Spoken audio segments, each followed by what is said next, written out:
The Ghanaian government is facing embarrassment after a major visa fraud scandal was uncovered at its embassy in Washington, D.C. For nearly 5 years, a cloned website posing as the official Ghanaian visa portal collected unauthorized fees from travelers, charging an extra $100 per application. The operation was allegedly carried out by embassy insiders in collaboration with a Nigerian national. Authorities have suspended several staff members and recalled diplomatic officials involved. As investigations continue, the scandal has sparked national outrage and renewed calls for tighter oversight of Ghana's foreign missions. It's the word that stalks the hallways of power across Africa like a ghost with no home, yet everywhere at once. It is the beast that eats budgets, devours destinies, and drinks the blood of hope. And yet we say it so casually, like it's a mosquito bite, not a cancer. But corruption in Africa isn't just an economic issue. It's not just about stolen money or missing projects. It's spiritual, it's cultural, it's systemic, it's psychological. It is, without exaggeration, a religion. And the altar at which many kneel is self-interest. Let's stop lying to ourselves. Let's stop comparing apples to rotting yams. People often say, but even Europe and America are corrupt. Yes, they are. But corruption in their systems is different. Their corruption builds infrastructure. Their corruption delivers services. Their corruption doesn't collapse the hospital system.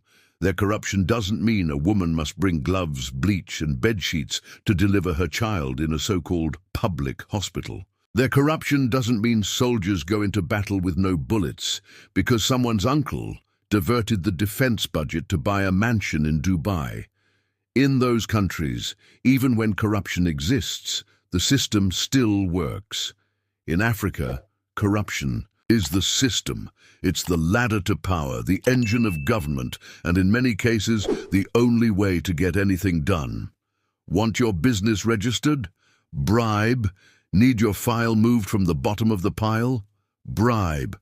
Want to get out of jail, even if you're guilty? Bribe. Want to get into university even if you're unqualified? Bribe.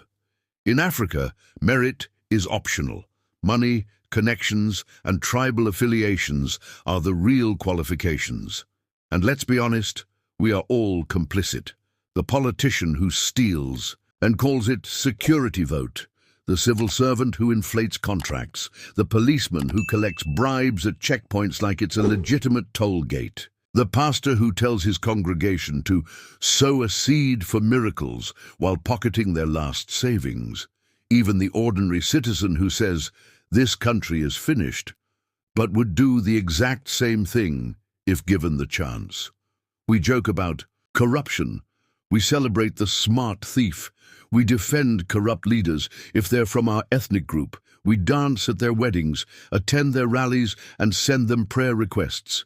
And it is precisely this normalization that is killing us. Slowly, silently, because we've lost our sense of outrage, we've replaced moral compass with survival instinct, and in doing so, we've become a continent where wickedness is rewarded and integrity is punished. Try to be honest in many African countries, and you'll be mocked, sidelined, and maybe even killed. Be corrupt, and you'll get political appointments, honorary doctorates, and front-row seats in church. Just look at what happened in Ghana. A country once praised for its democratic institutions and stable leadership found itself in an embarrassing scandal, and not a small one. The Ghanaian embassy in Washington, D.C. was caught in a web of deceit that spanned years. For 5 long years, someone had cloned the embassy's visa website, redirected it to a fake portal, and charged travelers an extra $100. This wasn't done by some underground hacker hiding in a basement. No, this scam was an inside job, a collusion between embassy staff and a Nigerian digital con artist. It was smooth, elegant fraud, the kind that makes you almost admire the craftsmanship until you remember that it robbed countless people and disgraced a nation. And when the story broke, Damage control mode, officials suspended, diplomatic staff recalled, press releases issued, a flurry of activity designed not to fix the rot, but to pacify the noise. Because that's what African governments do best, cosmetic outrage. No, when asked how this happened under the noses of the government for 5 years, no one explained how such fraud could be maintained on official digital infrastructure. And in the end, the only people truly punished are the low-level scapegoats, while the real architects of shame go untouched. Now those same embassy workers who once fantasized about American life are heading back to Accra, not with green cards, but with disgrace, not because they were incompetent, but because they were greedy. And that greed is not unique to Ghana.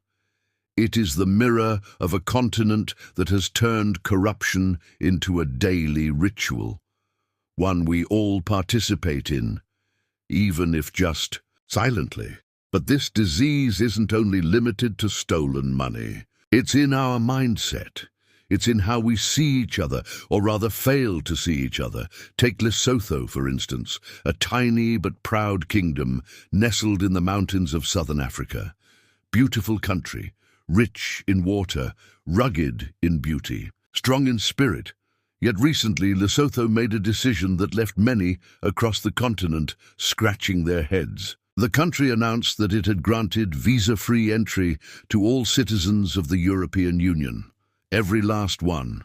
From the hills of Hungary to the beaches of Portugal, every European can now stroll into Lesotho with no paperwork. And Africans? Well, only 17 African countries enjoy the same privilege. The rest must apply for visas. Yes, Africans needing permission to visit a fellow African country while Europeans walk in like they own the place. What happened to Pan-Africanism? What happened to brotherhood? What happened to Ubuntu? Lesotho says the decision is diplomatic, strategic, that the EU has invested heavily in the country, in energy, roads, water systems, education, that they've supported Lesotho through economic instability, that Lesotho needs Europe more than it needs Nigeria or Mali. And that may be true, but what does it say about us that an African country sees more benefit in embracing foreign powers than in welcoming its own kin? That European investments unlock open borders while African solidarity does not. Let's not pretend the situation is simple. Lesotho has bills to pay, a textile industry heavily reliant on exports, an HIV crisis that needs continuous medical aid, and a fragile economy vulnerable to sanctions. When Donald Trump flexed America's power and threatened Lesotho with economic isolation, they folded in days. And when the EU stepped in with euros, Lesotho said yes. Yes to free entry. Yes to preferential treatment. Yes to new masters. You can't blame them entirely. Survival in today's world often comes with a price, but it is telling that in choosing who to bend for, Lesotho chose Brussels over Bamako, chose Paris over Pretoria. And that is the legacy of post-colonial Africa. Countries still behaving like vassals, still defining themselves through the approval of their former colonizers. So where do we go from here? How do we climb out of this moral abyss? We don't need more development conferences. We don't need another round of IMF loans. We need a revolution of conscience. A generation of Africans willing to burn bridges with corruption. Leaders who fear shame more than defeat. Citizens who vote not with their tongues, but with their values. We need to make corruption not just illegal, but socially disgusting. We need to make tribal politics unfashionable. We need to reward character more than connection, and maybe we need to adopt a little of China's ruthless discipline, not necessarily by executing corrupt officials, but by making corruption a death sentence for your career, your name, your legacy. In China, when you embezzle public funds, you don't just get fired. You get tried, jailed, and sometimes executed. Harsh, perhaps, but effective. And let's face it, a little fear might do Africa some good. Not fear of God, we already have that in abundance, but fear of consequences. Africa is not cursed. Africa is not doomed. But Africa is on life support, and the machine keeping it alive is the willpower of its youth. The question is, will we fight to revive this patient, or will we stand by and watch it flatline? Ultimately, corruption is not just about money. It's about destiny, and the longer we tolerate it, the more we delay the future we deserve.